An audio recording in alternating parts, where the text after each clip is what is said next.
3-4-2012. Loneliness and Love. A powerful loneliness plagues the essence of my mind. I'm introduced to some of the loveliest, most sweetest melodies of springtime, flowers, and airy sounds. I'm inspired with this fresh acquired acquaintance to expend it and to express it invaluably to a beautiful woman, as she can at least represent as such more wholly my desire to admire and revere femininity in itself. Yet this woman is not anywhere seen nearby. Will she ever appear before the special time perishes? I feel that my energy is soon attaining the greatest darkness. No longer will my desire resolve accordingly to the right individual. I am dying before she even enters my reflection. Oh, bring him home, to a sanctuary that comforts even the hardest and most disillusioned of spirits. I seem to represent these spirits of bitter death and suffering. Despair, of course, can be such a severe passion. Every object of my reflections feels unsatisfactory to my primordial visions. Left cold and barren in an empty state, there are others that appear deceptive and brutal. They fall swiftly from my interest. Compassion is rare. Speech is difficult to express. Just what is it that I am beginning to feel? I cannot prefer these particular emotions. I propose to triumph from this sorrowful condition. There's now such an excessive amount of idealistic destruction, characteristic assassination, immediate negation of genuine purpose and original creativity in my domain. I suppose that the pattern of this is necessary and eternal to an extent, as it is representative of the dual nature of the state of the world, wealthy, intelligent cause and wanting, craving effect. Is there someone alive other than me? Such a proposition may certainly retrieve a desirable affirmation. However, if I am obliged to resolution, I must prepare for the worst, for the emptiest of affections has been usually the general reality of my experience. I must preserve the love of my existence. Every day I become closer to accepting my fault completely, that I was too tyrannical and hateful to begin with, that I must soon convert to an apathy of the most extreme repentance, even if this practice may in the end fail. Russell, I quote reluctantly, that love is wise, hatred is foolish. How can I come to terms with my pride to re-evaluate the execution and deliverance of my morals so completely, after sentence of mine represents further and further expressions of such serious depth, tragic gravity, and pompous grandiosity, concepts of which no one else cares to understand, or even can extract? By acquainting myself with great works of art, lovely works of art, ones that are full of a special admiration and reverence for the human spirit, in my case that I may begin to admire the mind of femininity more graciously, so that I do not sell away all the remnants of my affection for her and become a dry, empty monster, a demon of the most infernal Hades. This I do no longer wish. Wagner, your works are ever so powerful to me. They always have been and should always be. My devotion to your art is my last resort to feeling this ever again. I cannot imagine what the condition of mind will become like if ever I were to excessively utilize your work and then accidentally drain all of the remaining magic and inspiration you have left offering to me, for very little elsewhere seems to remain effective to me any more. Thus my necessity for a reasonable moderation of practice and contemplation resorts of your work. Music undoubtedly represents the successive return of my spirit to the love of my existence and to the love of an ideal femininity. I feel such a profound degree of love and compassion in such music. I cannot continue to exist in an absolute manner. I'm beginning to recognize that a heathen, totalistic imperialism necessarily moves on to an infinite, endless, soaring mysticism of piety, humanity, love, and feeling. I cannot remain denying the will of others. I may need to lie somewhat, that is to lie that others are alive and fully sensitive as well, that they are not merely caribal phantom representations of a bionic perception that resides within a certain caribal gland of mine. There is a need for this, otherwise my course becomes beyond corrupt, and my discourse too difficult to any longer understand. Somehow I know that my solipsism is wrong and erroneous. At least if it is forever correct, which its resolution is unknowable during the course of life, then it is beside the point. I must continue to deny it, regardless of its reality and truth. I must do this in order to achieve a meaningful purpose, full, compassionate existence. The chills, shivers, and tears that I get when I open a gate to a deeper, more infinite, endless, spaceless realm triumphs and transcends greatly over the end resolve that I receive when I submit to a totalitarian solipsism. I do not desire to deny my potential character of sentimental contents in place for some completely empty and abstract representation of a false and impossible existence. My love for ideal femininity, I declare it must and will return. March 4, 2012. 3/8/2012. Absolute subjectivity. The consciousness that represents the soul and the spirit returns to its essence as it once again contemplates and questions more completely the nature of its spiritual condition. It is positioned eternally inside a material manifestation. There exists a desire for it to comprehend accordingly the purpose as to why such a condition manifests purposefully in the subject's or consciousness's lifetime. Over time, the spirit experiences greater or lesser reproductions. The scope and perspective. The ideas grow drier. Motion recognizes an arising emptiness.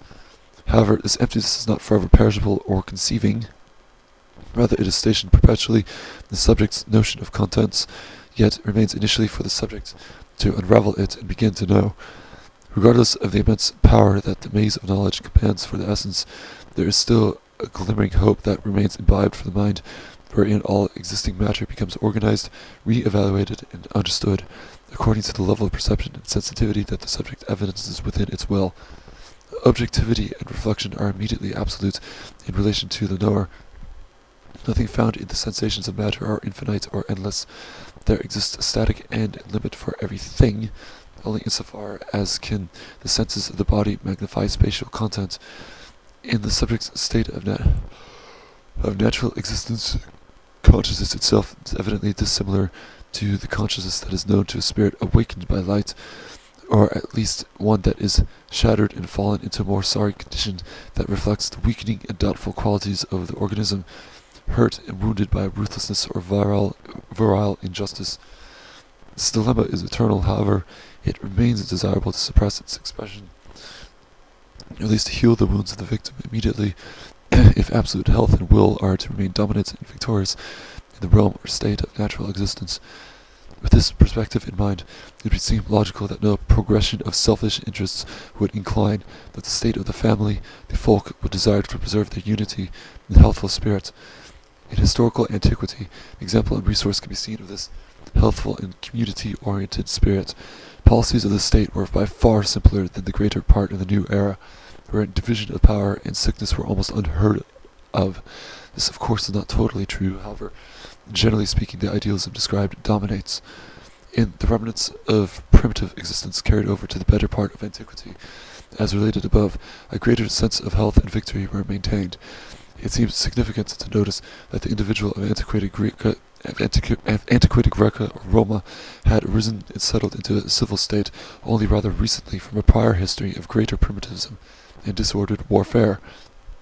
A state in itself arises, in many cases, from the dominant power and following of an individual spirit, behind it with the purpose and intention to create a better order and re-evaluation of current events, just as has been hinted to above, and that with consciousness's existence in itself, there arises eventually with enough subjectivity a desire for reorganization and classification of plural differential elements, as the absolute unwavering existence of subconsciousness and darkness of essence becomes shattered and broken into. Time seems to become substantial, and space becomes seemingly infinite. With the will of a potential occult spirit commanding a herd of faithful servants, the spirit of order is to be ordained, and the probable law of protection to the individual and service to the state is established. It is necessary to perform this task eventually and successfully, if the notion of absolute health and life of the primitive essence is to be preserved from destruction, that the chaos and disorder of subjectivity, of vehement pain and pleasure, will be erased to whatever possible extent, so that a fateful return to selfhood and God becomes obtained once more. With nature there still exists an association and contact of the soul with other forms of subjectivity. These forms may appear subjective, however they are merely objectivity of the will in relation to the knower. Yet this is ultimately only one subjective substance. It is a mystery to conceive the source to this problem. The solution is to find what individual contains this power, which is impossible to do so for a subject so long as the perspective of a subject remains objective. Consciousness represents one soul at a time, yet all souls are likely represented simultaneously to the mover beyond. Thus, to conceive of this possibility and to will it substantially would be an act of God. So it is ultimately understood that every object represents a subjectivity, that is, at a given moment one subject is represented into perspective, at another moment is another subject represented, be it man, beast, insect, fish, plant, or mineral.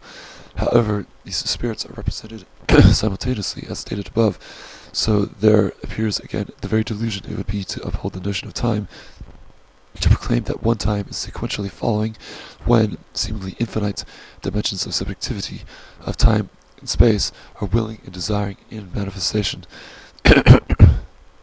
Again, even here in this condition, the notion of infinity is to be analyzed and dismissed only so many subjects of will and representation exist in the various planes of universality. Even in every will conceivable, the sum total of subjectivity ends at a limit, at some point. The notion of other objects of the will containing subjectivity for the absolute spirit, be it whatever it is, becomes even more unfathomable, where the livelihood of the subject is ever the more healthy and primitive. A white sheet of paper or a brown desk is denied individuality and is taken up together with the whole universality of the subject's vision and expression. As it follows, accordingly, it is true that with my mode of intuition I can perceive other objects that are representative of particular well-stationed ideas, that they present themselves in a sense that they will not disappear immediately or suddenly. Although admittedly anything possible can still happen, they represent ideas before the will, such as man, beast, bird, insect, fish, plant, rock, and such. As well, there are presented additional, less conscious ideas, although they are still containing consciousness, at least insofar as this consciousness reciprocates and communicates the role and will of the individual spirit. These ideas that are presented before the subject, such as rigidity, fluidity, windiness, hardness, and softness, fire, water, air, and earth, colors such as blue, red, and yellow, light and darkness, shapes such as squares and circles, numbers such as 1 and 2, gravity and magnetism, chemical combustion, and such. This objectivity of the will is bound and determined to persist insofar as no immediate change or sudden event or death, in the sense that one of the concepts arises and passes away, is to perform about it. In any event, it is possible to begin, at least, with the classification and categorization of primary elements and fundamental ideas found expressed in the nature of the subject's will. This science begins with the very first number of arithmetic, and as for the necessity to differentiate further numbers to account for separate entities, it ends with the number 10. The number 11 is utilized for remaining doubt of whatever inquiry. Accordingly, there exists in matter no void or vacuum. The number 0 cannot reasonably be conceived, insofar as science remains true to intuition. It is true that with the number 1, everything possible in the threshold of the will and its representation is accounted for and absolutely portrayed. However, with the feeling of disillusion and giving way to the mode of perception that represents things plurally and with numerous material boundary and limitation, the contents of matter suddenly become disordered and chaotic, although it is in this particular mode of thought that differential, numerical, categorical formations can become conceived. Right? No longer is space absolute, it now seems infinite. However, we must keep in mind that this new particular mode remains a delusion. Time is granted substance. Consciousness is at times overwhelmed by the vast enumeration of objects within matter. The desire of passions is conceived as a result of the new propensity and profundity of the many multiply perceived objects. The return to health, to an order of will, and to a collective sensitivity is again to be maintained. March 8, 2012. 3-9-2012. To breathe. The perceived behavior and characteristic of an individual existence shows not merely one expression of motion and will at a certain given determined point in time, but it as well represents one general expression, almost ultimately and absolutely. The individual spirit executes action of its character through predetermined means. It is likewise subtle and veritable, however never inexhaustible of its expression. The mere attempt to perform an utterance of a word in all conceivable ways will have the subject fatigued of variation within a certain designated point in time. not long either. As such, so goes the way of its practical expression, shown materially and through action. The presentation of the individual's will and character alongside the threshold of other subjectivity immediately creates impression before the pressure of the contact. This impression can be strong in various ways or weak in various ways. Immediately, the senses find the object present before it. There inevitably manifests a natural, usually discrete, desire to love the object or to hate it. A multitude of affections abound during the initial discourse of the subject's contact with the outer objectivity, especially as the object is new to it, or it has not been thought over completely as to what the implications of affirming it or denying it would ultimately achieve, whether judging the one or the other is completely appropriate to the will of the spirit or of the knower. With connection, be it great or trivial, the degree of the following discourse corresponds to the pleasure and necessity that the spiritual knower desires for the object in its being preserved or destroyed. With the inborn and eternal nature of the spirit, whether civil or primitive, dominating and commanding the course of its life, through powerful means or sickly selection, selection forms in relation to the impression and sensation that the individual spirit experiences from its external objective reflection. Matter can be accounted for as one absolute thing, the creation of God. However, sooner or later, with enough weight, gravity, and heaviness pulling the spirit's existence down further to the earth, the subject inevitably loses its connection with the absolute. The static darkness of perfection and idealism becomes transfigured into motion and diverse reflection. This latter is, of course, ethically speaking, not desirable. Ultimately, in the end, it is a condition of sufferable delusion and unattainable wanting. A revision of or foreknowledge of Schopenhauerian pessimistic perspective on the nature of the will of the world is sufficient to achieve this representative solution. The selection of objects occurs that which coincides with the essential nature of the particular individual's will.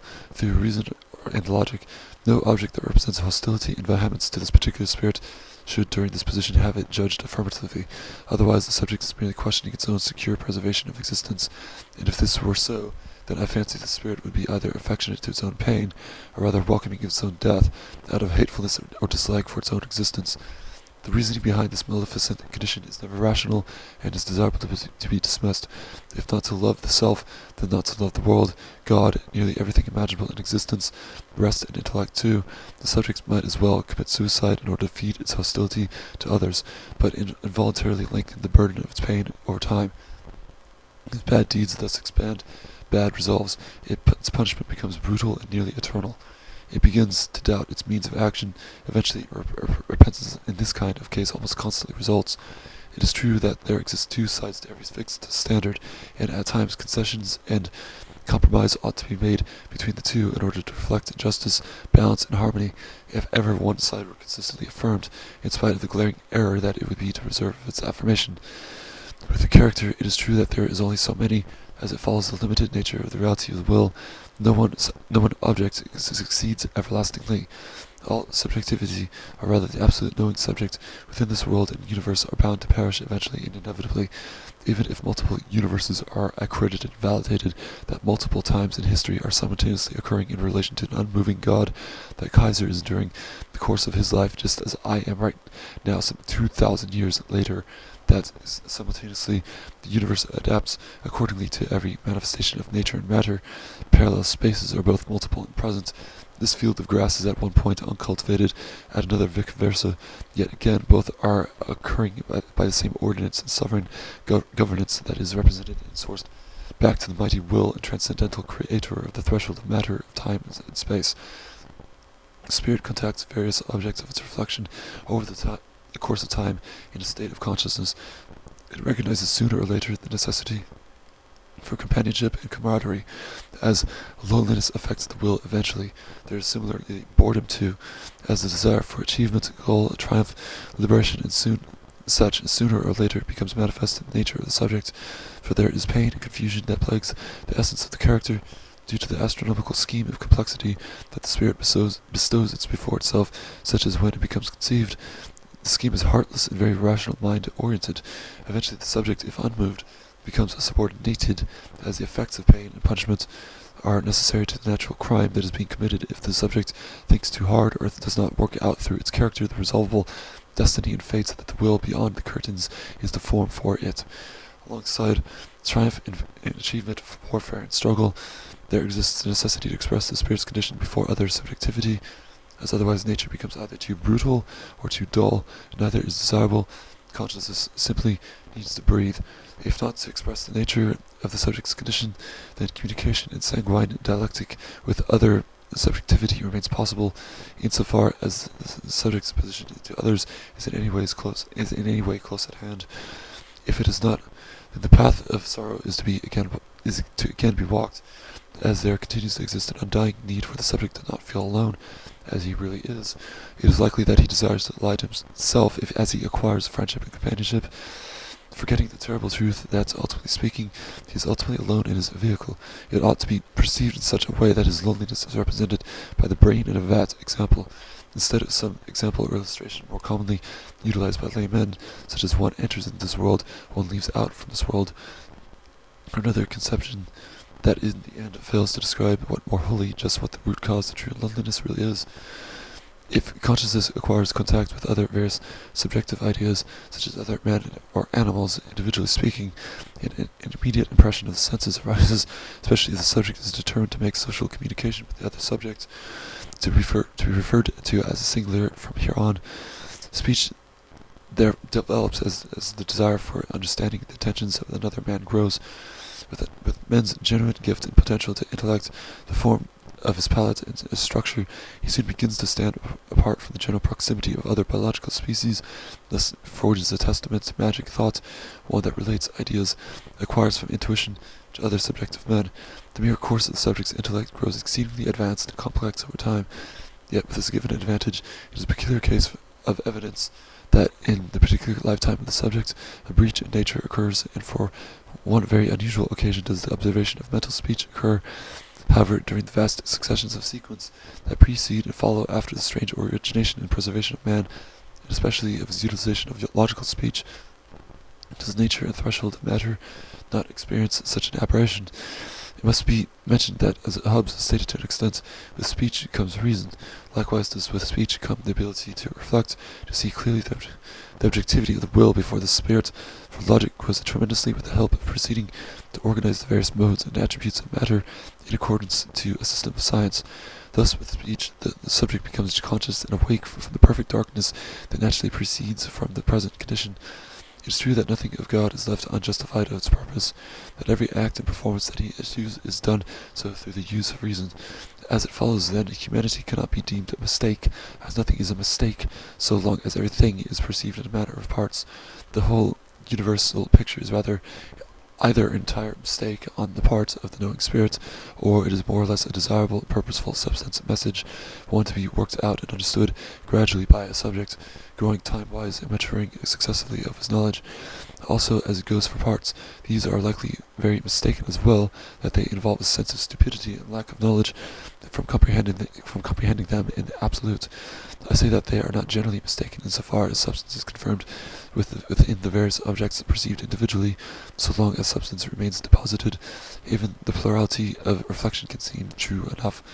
The subject speaks today, or at least whenever a subject capable of speaking comes across this, the subject perishes tomorrow for a prolonged succession of time. Does the nature of the universe return to perfect darkness, or to an ideal Eve that represents the absolute void, or rather, as there is no void conceivable in the threshold and domain of matter, only an arising and passing away, then what becomes of consciousness is rather an absolute limitation, rigidity and solidarity. This likely proceeds so long as the substance doesn't remain cracked. God is like marble. It seems that with the return to absolutism, that is to God, and with the annihilation of consciousness, God wills immediately a limited yet fresh and untouched block of grey marble, soon to conceive various preliminary sketches into its texture. Various contours and lines develop over time. Soon a perfected sculpture results, representing the general idea of the universe. Also, God is like a painter. In fact, he seems to return to this practice more so than he does in sculpting. A moment's reflection on the picturesque, rather than marblesque, aspects of existence will demonstrate this premise certainly and prominently. With God's masterful art and painting skill, he seems to determine and create a commission for every successive point in the subject's conscious time, that is, a painting of what now the conscious subject sees issued by him and created. He sees through his eyes, creating the representations with his will. Again, a further direct notion that the now conscious, knowing spirit represents absolute divinity in itself, as there exist multiple senses distinct to the biological organism that represents current humanity. Senses such as sonar, tact, olfactory, and such, these senses merely generate their appearance into the representation of the spirit, accordingly through the means of appendage, addendum, and counterpart. They merely serve to admire and further embellish the contemplation that occurs between the reflections found perceived in the threshold of matter and with the subject's eyes, or eye rather, the absolute idea, that is, so long as the subject absolves from the cunning delusion found in the very objectivity and deceitful reflections of matter. If the subject finds the object agreeable to its will, then he is right and correct to affirm it. However, there immediately manifests other subjects in dichotomous correlation to the spirit that want that very particular object to be denied, as the object that the absolute spirit affirms does not agree to the other subjective standard or to the other side of morality. This is, of course, a temptation from the will for the spirit to resolve. However, usually the nature of matter appears to become so corrupt at times that any diplomatic resolve is unachievable.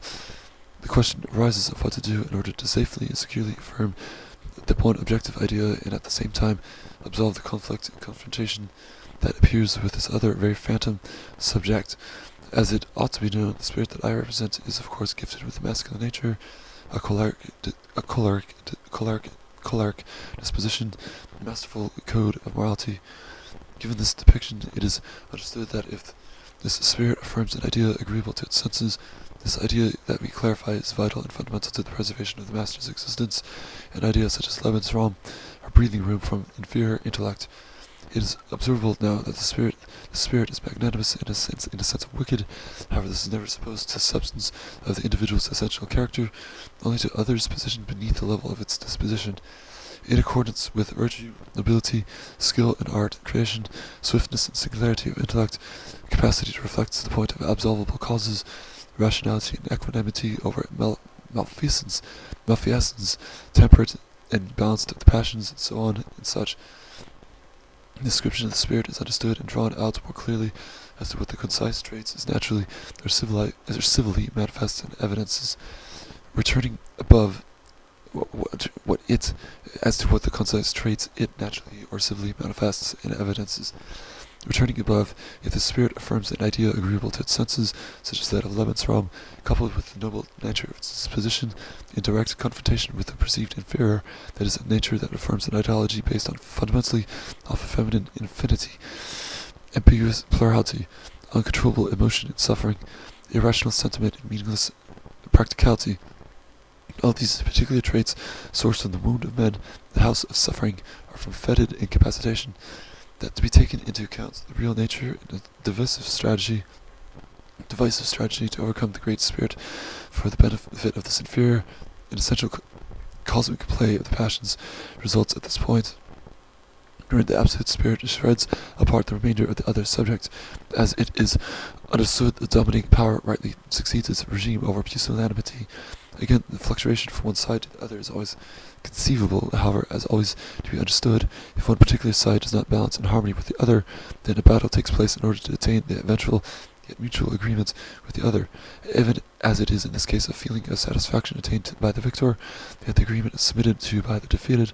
However, there is not such a feeling of satisfaction or ceremony on the subject's part, of course. Reason ought to be consulted by the spirit, especially during the course of dialectical severity. A terrible wickedness shall result if a consciousness achieves too many victories. However, whether the feats be just or unjust, this does not matter, as the victor is now conceived by the other as a divine god and means municipal deity. With the success comes wealth of spirit, health likewise. A commanding proposition over citizenry develops to the greatest height before becoming immortal. Men now understand the new law in order to serve the Titanic being. Teutonic, similarly, again a reference to the symbolic superiority once triumphs for the West, and of its gradual, very heavy and steep decline. Obscurity hides the king now, however. The rest of the world awaits in motion the divine principle to lead them on to dialectical perfection.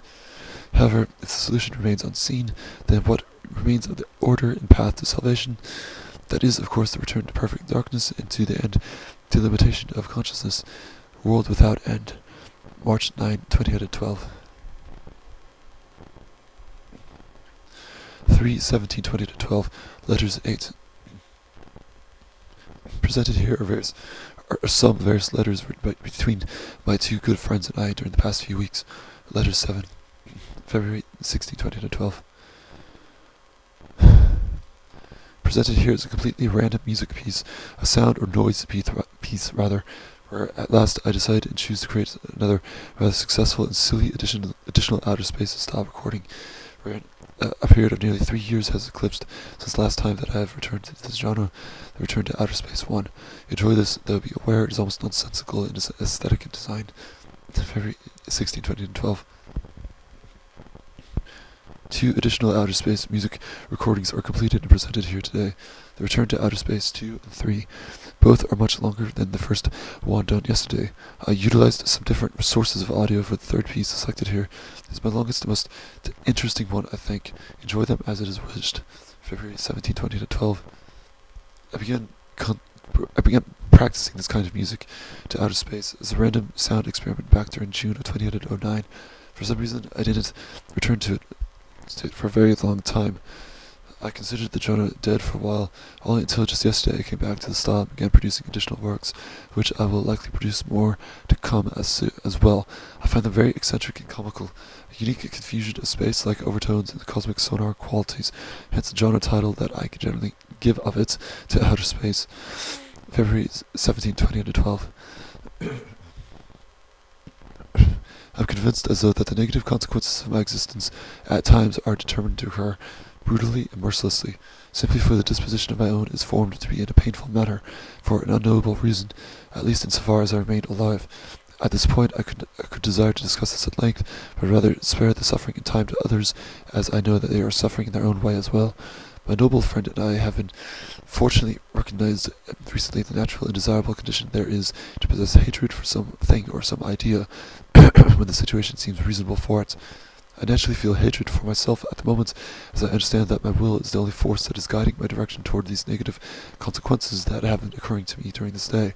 Not God, not others, these both are mere references and reflections of the mind.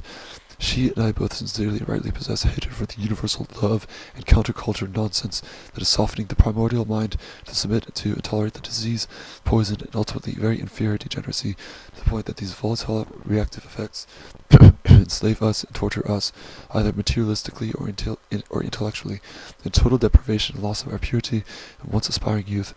This is happening to the best of us as we speak. A total death and annihilation of intellect seems not so far off in time. I will fight to preserve my mind from corruption, as I am certain that she is doing so too. The love that remains in me strives to preserve the seed. February 21, 2012. So many little negative maladies source one after another. I feel so overburdened and overwhelmed. I was angry and depressed, but I do feel better tonight. I feel that the course of my will may direct more positively tonight and tomorrow, that these little problems or mistakes seem to be settling down and in a state of recovery. February 21, 2012. Today is going well for me, much better than yesterday. Some of the main problems that were upsetting me earlier and that were leaving me feeling anxious are either fixed or are going to become fixed very soon. As well, I was finally able to write in my blog a thoroughly philosophical statement early this morning, one that I think truly captures the essence of my train of thought and aligns me on the course that I desire as a true philosopher, Consciousness of Spirit. February 22, 2012. Here's a purely philosophical work done for this morning, Consciousness of Spirit. I wonder if my thoughts make sense anymore, in writing and in person, or even worse, whether I at all have been caring about this. It is a struggle and hardship to overcome for life, however the suffering preserves me. February 22, 2012. I personally do not like to discuss politics with others, or even to think about them or to reflect about them in their specific details. I simply desire the law of a state to be legislated and governed by an autocratic monarch, with the course of his throne able to be deposed by the various citizens if ever the character of the sovereign were becoming too unjust or irrational. However, the king would by necessity be chosen as a specially intelligent person, educated excessively in philosophy, the arts, civil government, and its commandments, history, and oration, and such, so that a wise and just government would be constituted from him while he reigns, where politics in itself will have no need to be entertained or discussed any more by stupid, inferior, and uncultivated people, wherein a swift action and execution of great monumental decrees and maxims, laws, and such, shall be made with very little obstruction coming from the herd of the opposition side, insofar as this legislative sovereign policy remains necessary, as it evidently remains as of now. This is my perspective on how to reason with others in regard to politics.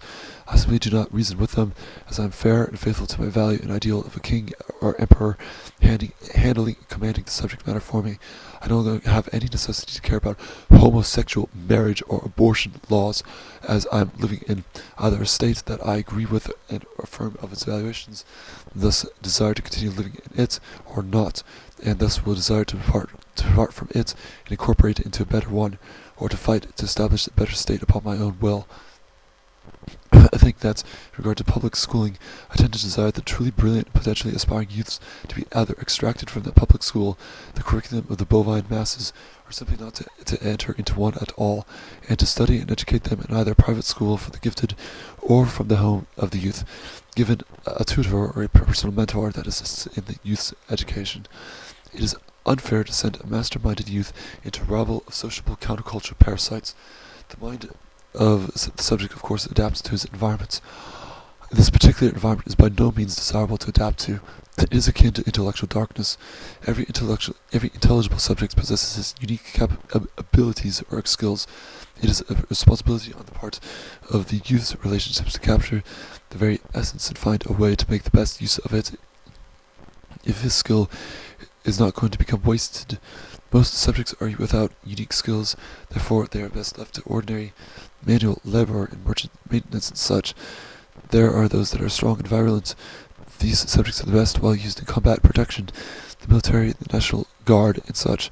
Of course, there are the artistically gifted ones, the ones that implicate much desire to entertain or to please the public aesthetically, to give them gleaming gems of art, to behold and to have them feeling better about themselves, or to think wiser. Ultimately, there are those individuals that are best aspiring and adapted toward matters of the state.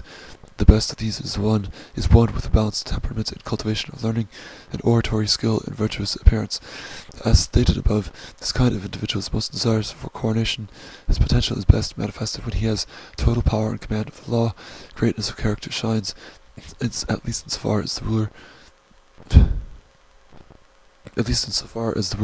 is close enough to the shared idealism of the common public's perception and vision, or of the evaluation of better perfection. February 22, 2012. Presented here is another 60-minute piece recorded during today, Question of Infinity. It's generally quieter, calmer, more reflective, especially more so than Tears and Might. It is similar to the latest piano work that I have recorded, Time and Eternity. Various thoughts or theories were applied to the performance of this piece at this time, increasing the structure and perspective of the music's authenticity. Enjoy this as it is wished. February 23, 2012.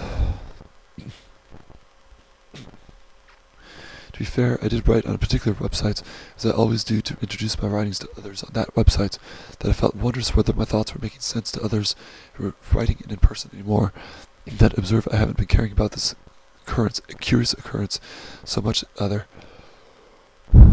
So indeed, I notice as well the extreme difficulty that consists in penetrating the content and the ideas of my writing, especially my latest one. I know for certain that almost every person, layman especially, will experience some great difficulty in the comprehension of my writing, that only the most practiced, studied, and philosophically experienced of minds will ever get through to the kernel of my philosophy. I know that as I age and progress, my ideas become harder to understand, as with me specifically, I tend to accumulate and couple every past historical epoch of mine together with all their unique philosophical ideas, unique to their times, and from there the statue of my faith rises even higher and loftier. It is undoubted that even my sharpest, most intelligent friend will exhibit suffering from such philosophy. Therefore, I do understand the puzzling position that my writing ultimately puts someone into. Yet I know that there are a few experienced, well-practiced, mature philosophers out there that can comprehend my speech and its relative ideas. At least I think there are. Anyway, Today I've been feeling much better indeed. The day has been going wonderful. I headed down to the college and recorded yet another 60 minutes piece. This one is entitled Question of Infinity. It is uploaded onto my page in completion. It is definitely a better piece of mine, not as wild or bombastic as Tears and Mites, but very similar to Time and Eternity. I approached the piano this time with a few theories in mind that was willing to utilize, that of which I think I did rather successfully too. A couple of these being such ideas as wickedness and evil. I like this kind of feeling. However, I really don't feel that I accentuate the musical thoughts of this kind so very frequently.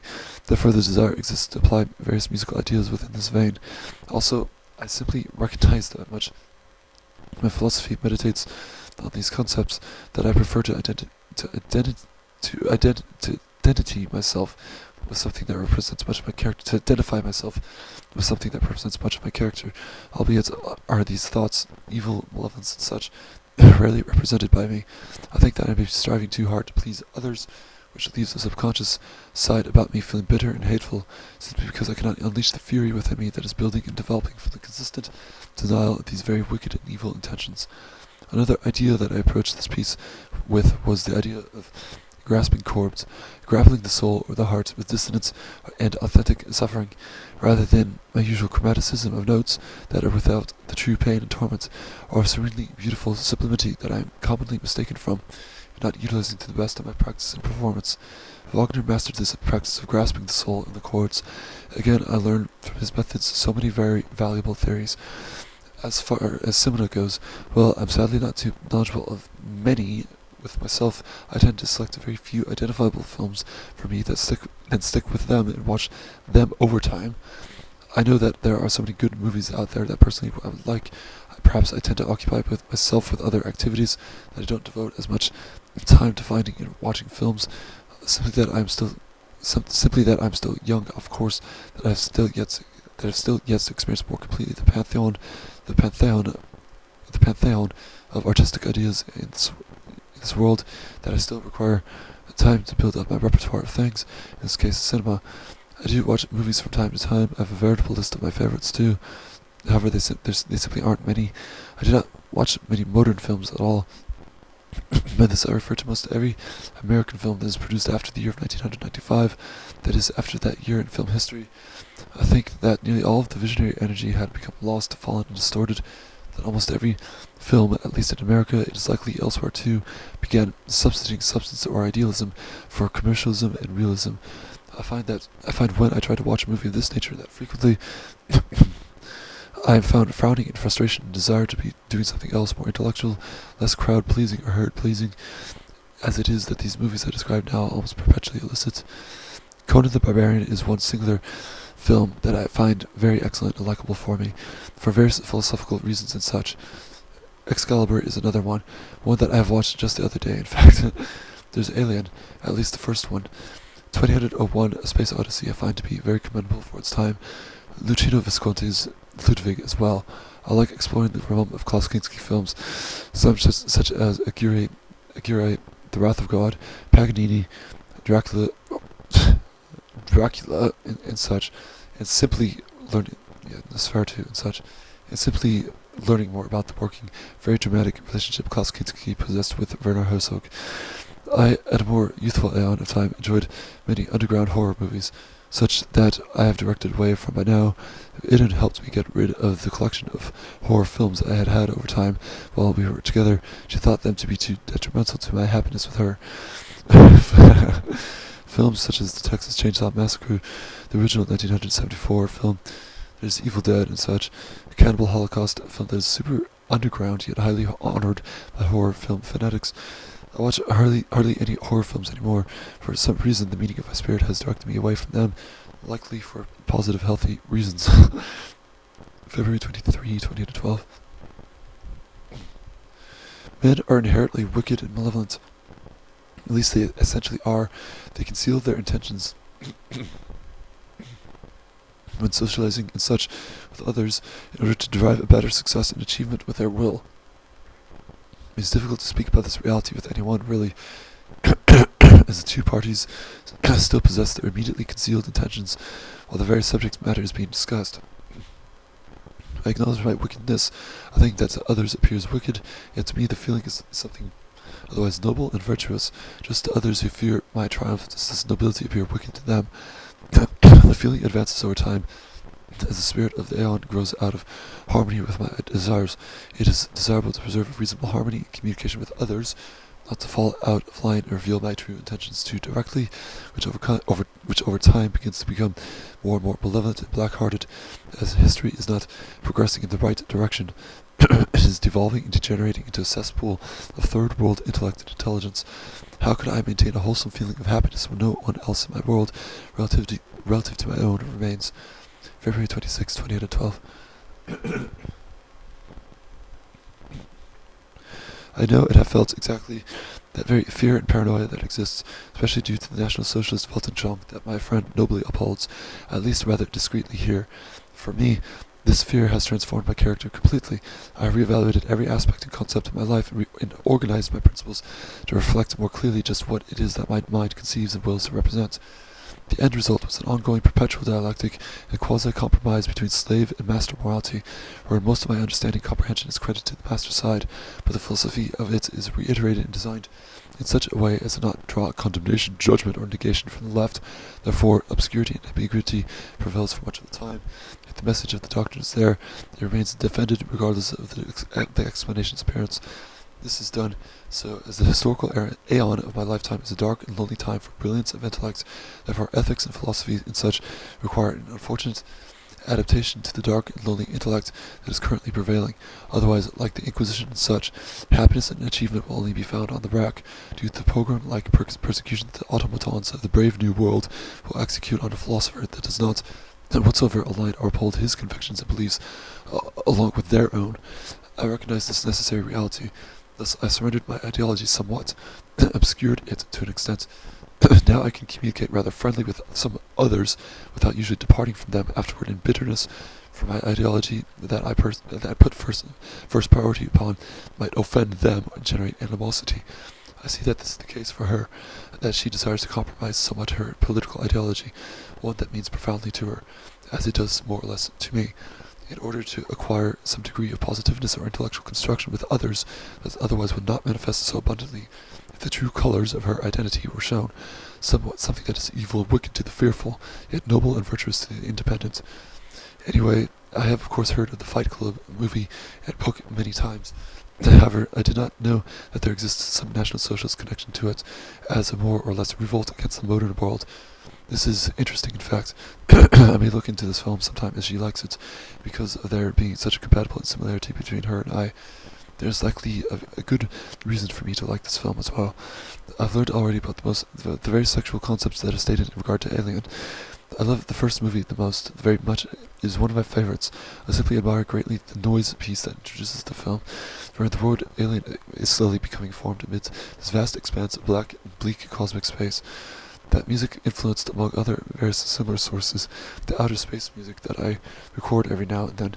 There are 3 recent pieces of this genre produced and presented on my page. Klaus Kinski and Werner Herzog, of course, I admire simply because he was an indubitable genius of acting and such. His films I have come to enjoy, like I relate of Aguirre and such, as well. I simply love to learn the severe and oftentimes tempestuous stories behind the making of the films. There is the Kinski documentary, My Best Fiend, or Mein Liebster Feind, I believe it is titled in German.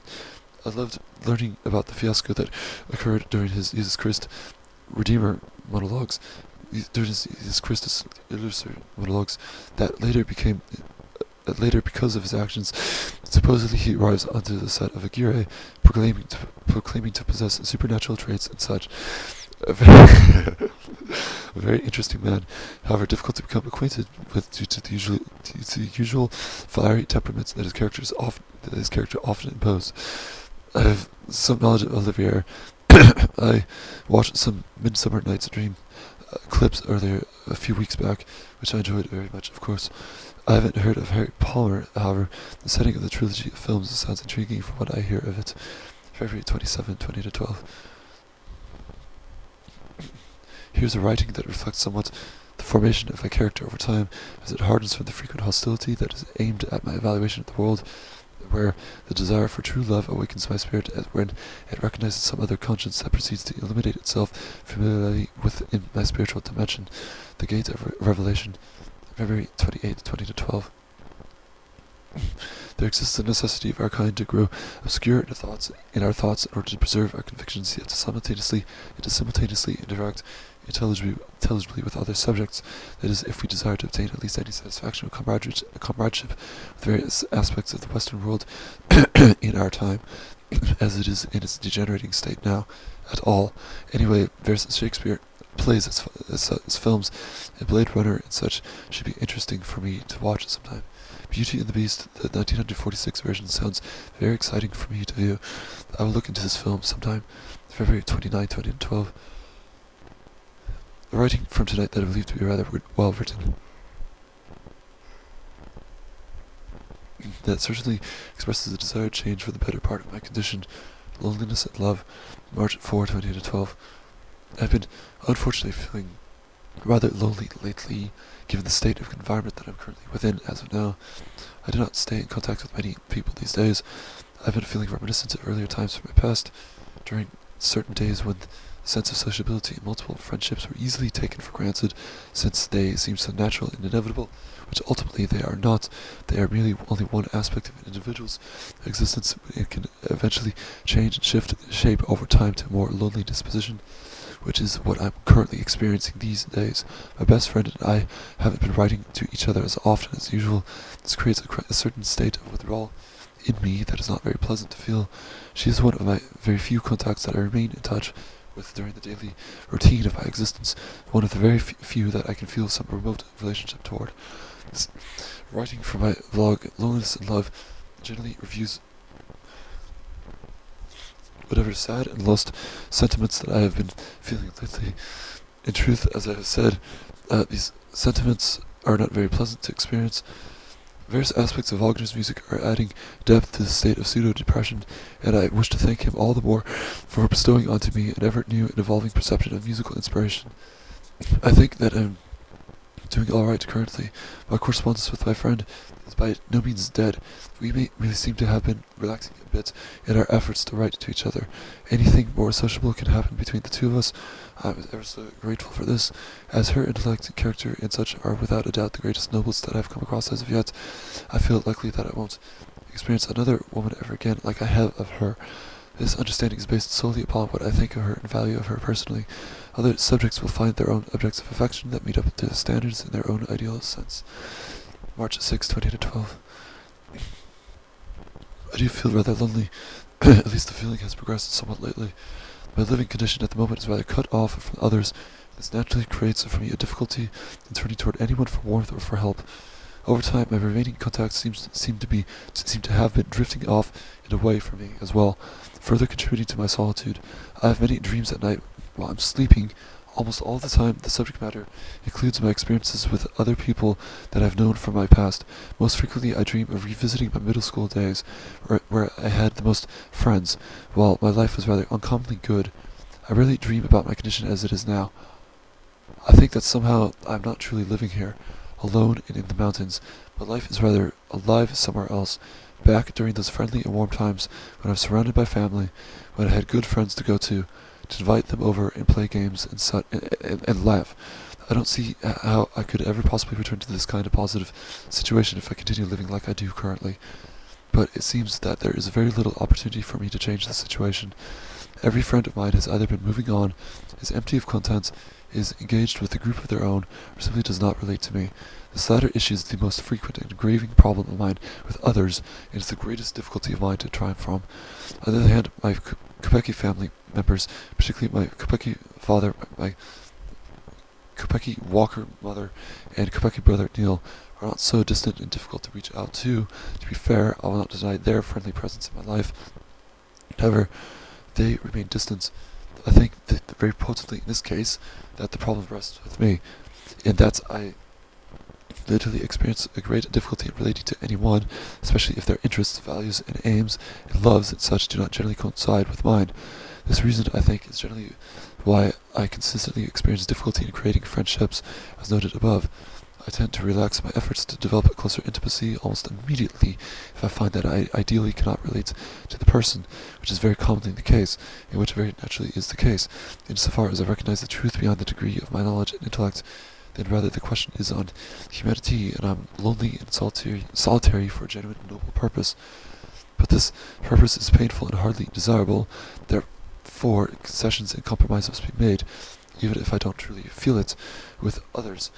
If ever I am going to conceive and develop better friendships, a compromise such as bowing and humbling myself before someone that I deeply and internally know to be my inferior intellect, nerve, and general capacity to knowledge and such, I think that a drive to my Walker mother's town every now and then wouldn't at all be harmful. However, I would constantly know while visiting her that I'm never going to be the same person that I was, once capable of experiencing happier, freer moments of aloofness and social liberty. Such days for me are over. I really feel as though that I am living my life no more than to die, that is, in preparation for my death. I know how bleak and pessimistic this sounds. However, when I perceive clearly the true condition of my existence, the state that it is falling to, more lucidly and honestly, it is this kind of dark sadness that necessarily evidences and confirms to me my reality. The only way to rise out of this is to lie to myself and to deceive myself that all will get better, or that I should smile more and my depression will go away, and such. I truly find it difficult to get others to understand within this modern, very Christian civilization the concept and notion of fate, necessity, and determination of the will. I feel it right and correct to be heading down in my current condition to a terrible death. It is meaningful to me, necessary and purposeful, and rational. Karma is so very misunderstood now, and especially denied by so many individuals. They simply are delusional and lie to themselves that they are happy and free, when such is rarely the case. Happiness is trivial, it is fleeting and momentary. It disappears once the object is attained, revealing itself to be a mere mistaken illusion. Freedom is never possible when all motion is dependent on the subject and acts accordingly to an unknowable will. One may think very delusionally that they are running free and liberated in a rose garden, when all the while the subject's reflection grows irritable out of the sharp and extreme differences in the two parties of characters, so that an affliction builds on the part of the runner. Later, when the subject collapses, something such as a thunderstorm develops, and a lightning bolt may strike the free spirit, leaving him dead and revenged, while in the meantime other free spirits and delusional thinkers are left ponderous and baffled at the needless or unnecessary reason for the subject's death. A fate-driven character, on the other hand, recognizes after witnessing the runner's shallow, optimistic egoism the very purpose and meaning for the subject's consequence. Of course, affliction and effects do not always result in death. To be sure, this example is used just to be more clear and vivid in the reality of cause and effect, or of karma, one of the very fundamental and primary modes of existence that the modern Western libertine so frequently misunderstands or misses to conceive. March 6, 2012.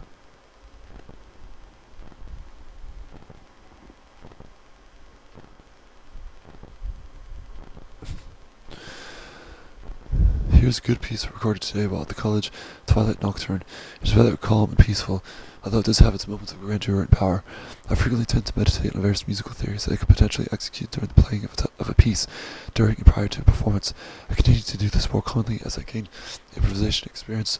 The knowledge of counterpoint becomes developed more dramatically.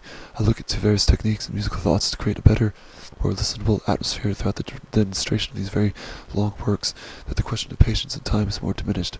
There's more to come, assuredly. March 7, 2012. I headed down to the college where I recorded another good piece today. It's entitled Twilight Nocturne. It reflects the very restful and peaceful slumbering state of condition that I had felt to be in during the recording today. This piece turned out well, I believe. It's a good 45 minutes. It's a good 45 something minutes, and it's uploaded onto the account just now.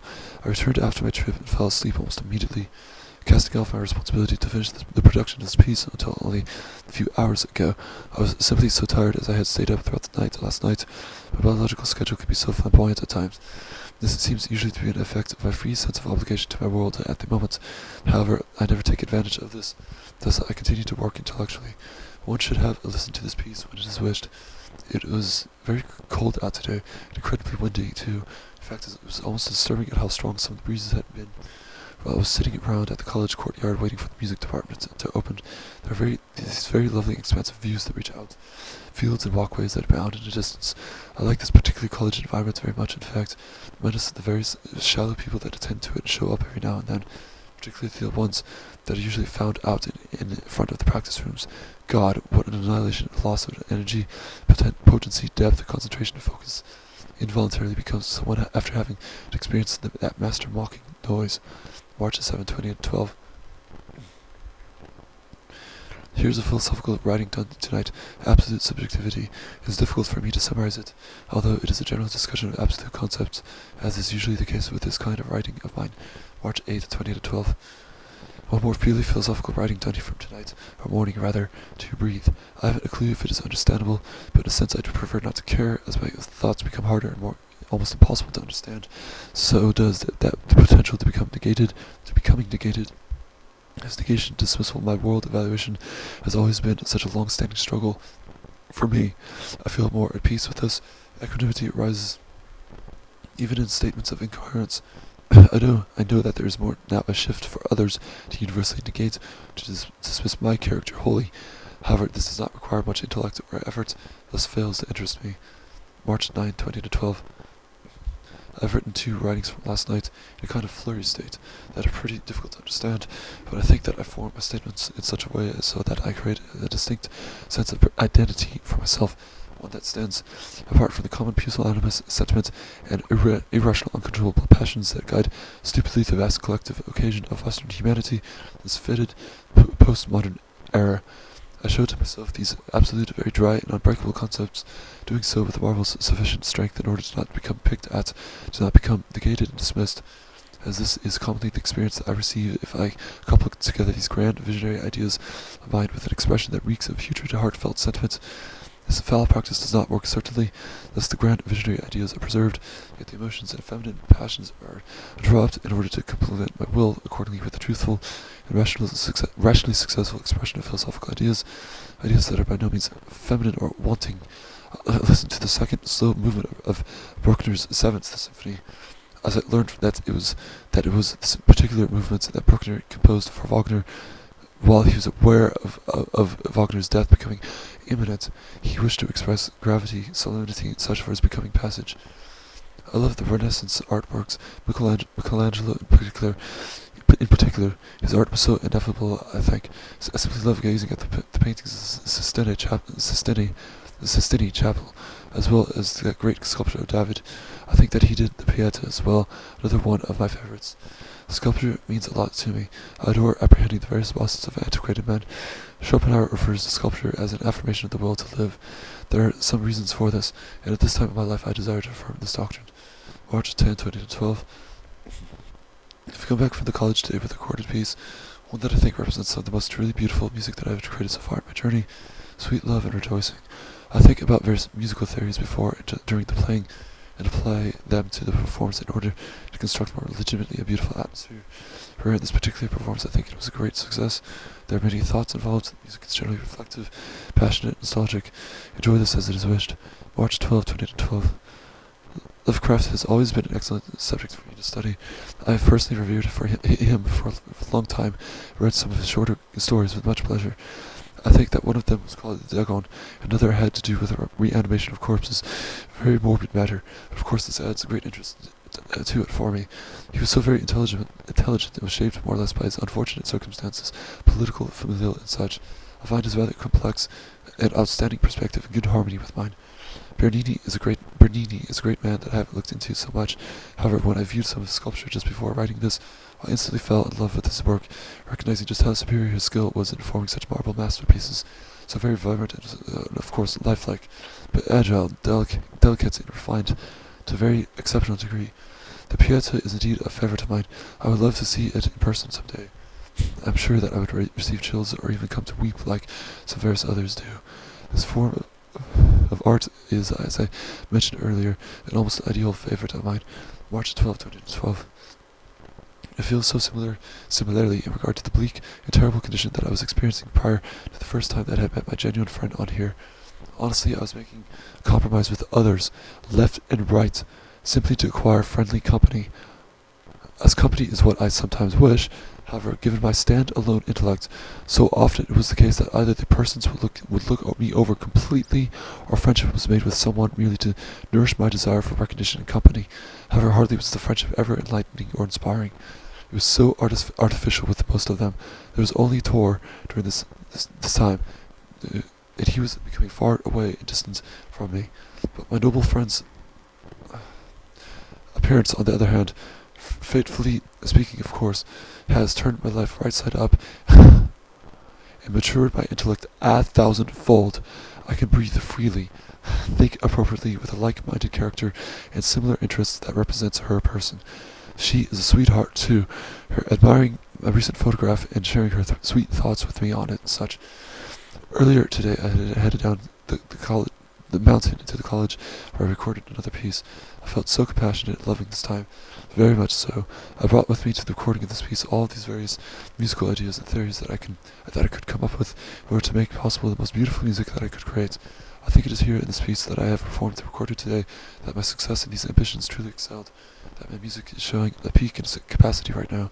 It is to be entitled Sweet Love and Rejoicing at the moment. I'm currently working on uploading the piece. It should be up within a couple of hours, March 12, 2012. I feel so ashamed for missing out on most of this series of pieces up until now. Gustav Holst's The Planets Suite. Could the music get any more Homeric, particularly Mars? If Nietzsche had ever found a more ideal sound for his music, this would truly make such a great representation. How Kaiser, indeed. Earlier this morning, I listened to all 7 of the works and more or less had instantly comprehended the very unique symbolic secrets both behind the particular planets that the composer was able to reveal to his listeners sufficiently through his system of rationale, through his feeling too, perhaps. At times it is, though by no means could this alone come to represent adequately the very determined and characteristic nature of the planets. Holst's method of composition was conducted, expressed very correctly, I believe.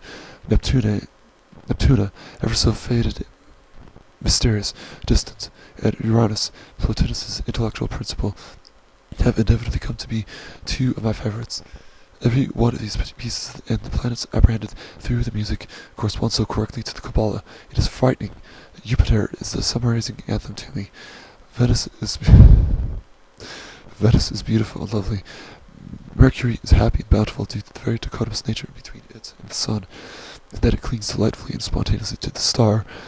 Saturn represents death, inevitability, and time, of course. Uranus could very well be my ultimate favorite. This planet and the music behind it correspond to wisdom or chokmah on the Kabbalah. I can't even fathom how the composer derived a logical means of musical expression for this piece from this Sephiroth. The source is so mysterious, supernal, beyond material description. I see that he was such a great man. March 13, 2012. I do quite good, in fact, lately. I've been writing and recording lately. Very good works have been produced, I believe, about the subject matters. In music, I've recorded several hour-long pieces by now. Just yesterday, I returned with another one from the San Bernardino University. It is a very good piece, too, I think. Very beautiful and harmonic.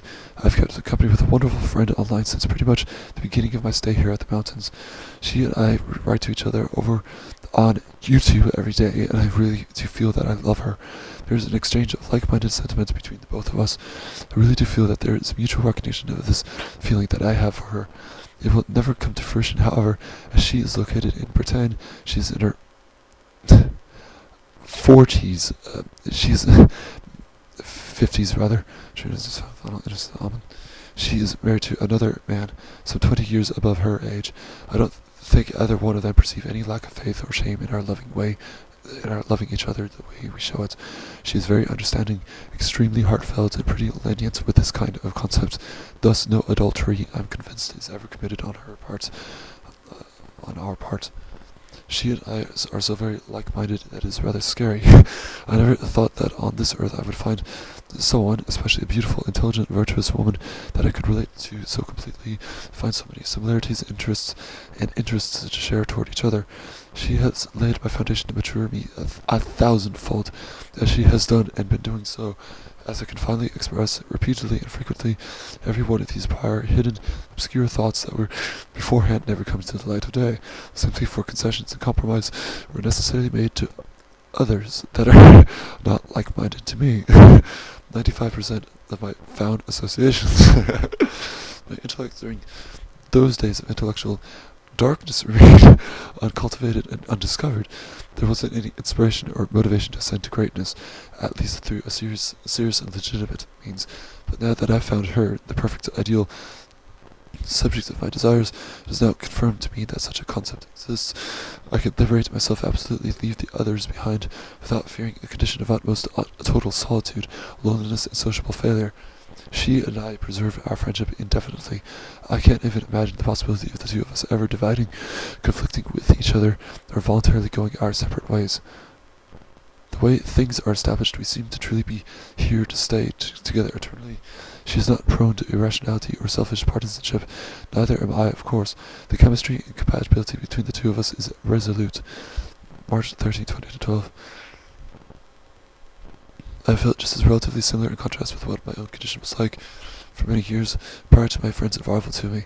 Because of this wonderful, loving, and passionate mutual connection and relationship that we both feel for each other in extension, I additionally wish to preserve our love and kindness toward each other as eternally and perpetually as possible.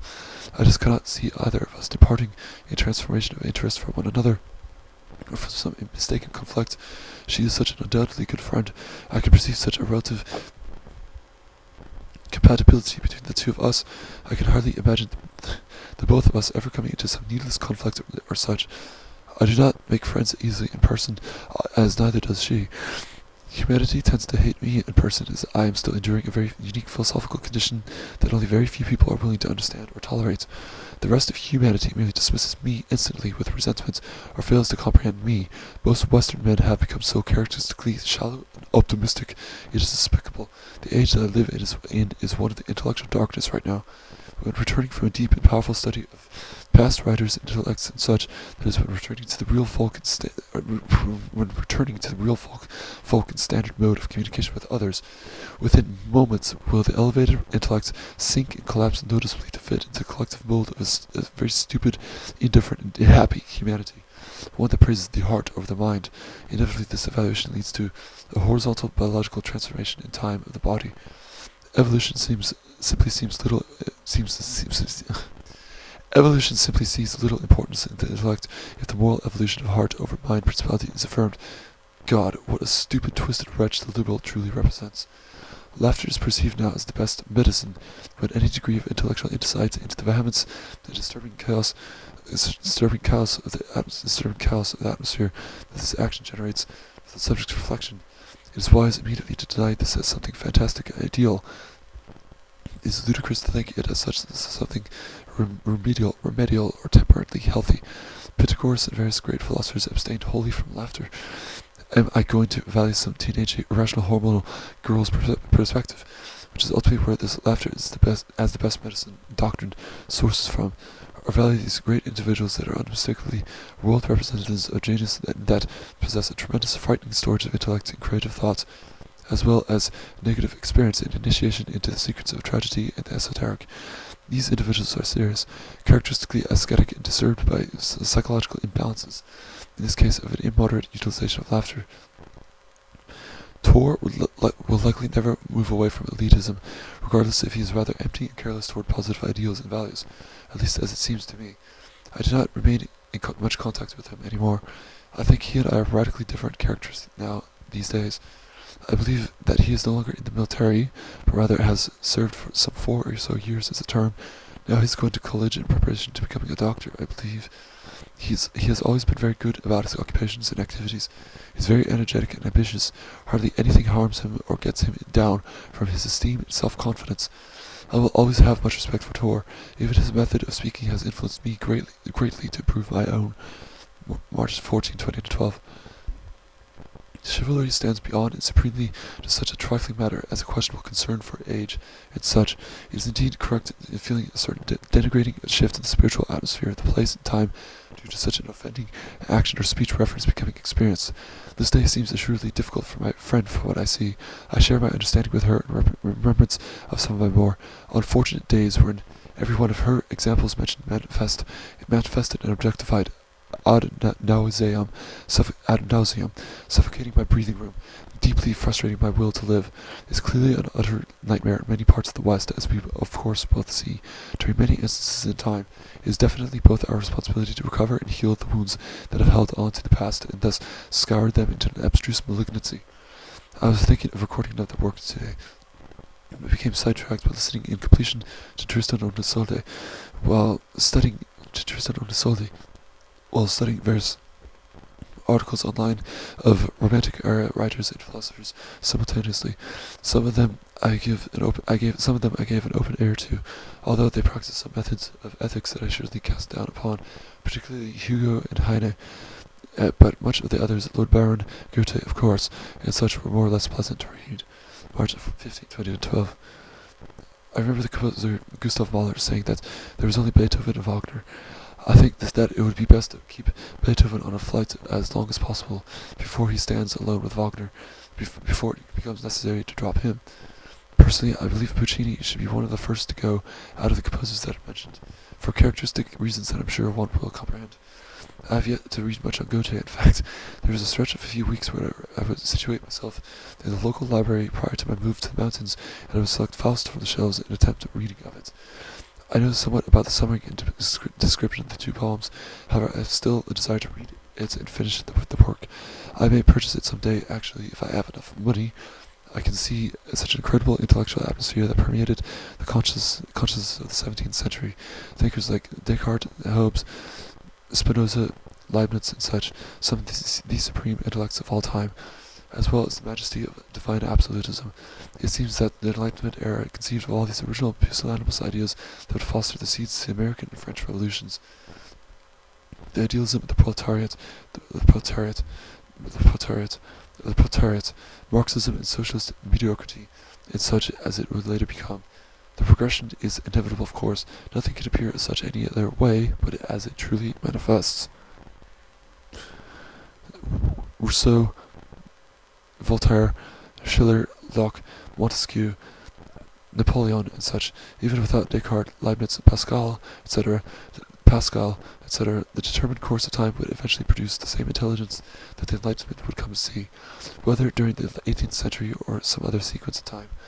I don't affirm it, of course, like Burke, and of course Nietzsche.